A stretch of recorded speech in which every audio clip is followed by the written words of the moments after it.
Bonjour et bienvenue à cette série de pratiques que je vous propose autour du thème des Yoga Sutras de Patanjali. Donc pour commencer, pour vous situer dans le contexte, Patanjali, on le situe entre le 2e siècle avant notre ère et le 5e siècle de notre ère.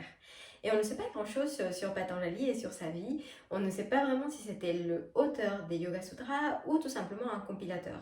En tout cas, on sait qu'à peu près à l'époque où il vivait, il y avait déjà ses enseignements, ses connaissances. Après, peut-être que lui, il a un petit peu contribué à ce texte. Dans tous les cas, ces Yoga Sutras, donc c'est un texte de 195 sutras. Un sutra, qu'est-ce que c'est? Un sutra, c'est une phrase, c'est un aphorisme. En sanskrit, le mot sutra veut dire fil. Et donc l'idée, c'est justement de rassembler beaucoup de connaissances, une quantité importante de connaissances autour d'une phrase qu'on va mémoriser pour pouvoir la transmettre de façon plus facile, de façon orale, entre maître et disciple. En tout cas, les Yoga Sutras, c'est super connu et c'est très populaire, je pense, en Occident parce que Patanjali propose un système qui est très clair et concret.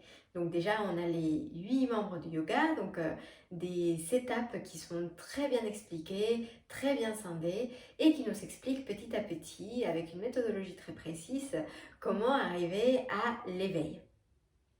En tout cas, sur la série des pratiques que je vous propose, les séquences de posture qui sont proposées sont évidemment des séquences modernes, ce ne sont pas de l'époque de Patanjali. Pour moi, le tapis de yoga est un peu comme un terrain de jeu où on va mettre en pratique des notions qui peuvent être assez abstraites et le but c'est de les rendre le plus concrètes possible.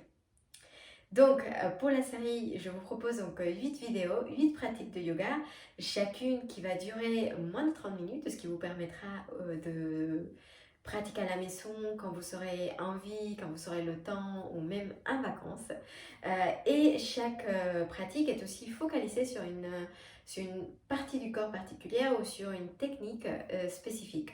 Donc, en fonction, par exemple, de vos envies, de votre niveau d'énergie, les pratiques seront douces ou dynamiques et vous pourrez choisir justement quelle est la pratique qui vous convient le mieux pour aujourd'hui. Si vous voulez travailler une partie du corps ou développer une technique en particulier.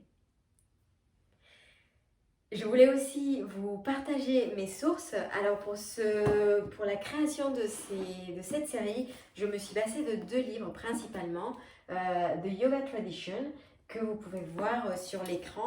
Et les Yoga Sutras, donc c'est traduction et commentaires, il y a plein de commentaires, il y a plein de traductions d'interprétations. Moi j'ai choisi celle-là, mais vous êtes libre de choisir n'importe laquelle. S'il y en a une qui vous parle le plus, allez-y.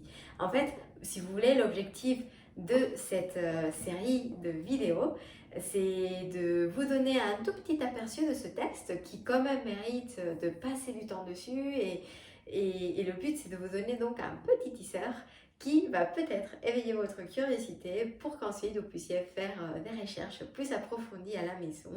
Et si vous avez des questions, n'hésitez pas. En tout cas, j'espère que ça vous plaira et je vous dis à très bientôt sur le tapis. Namasté.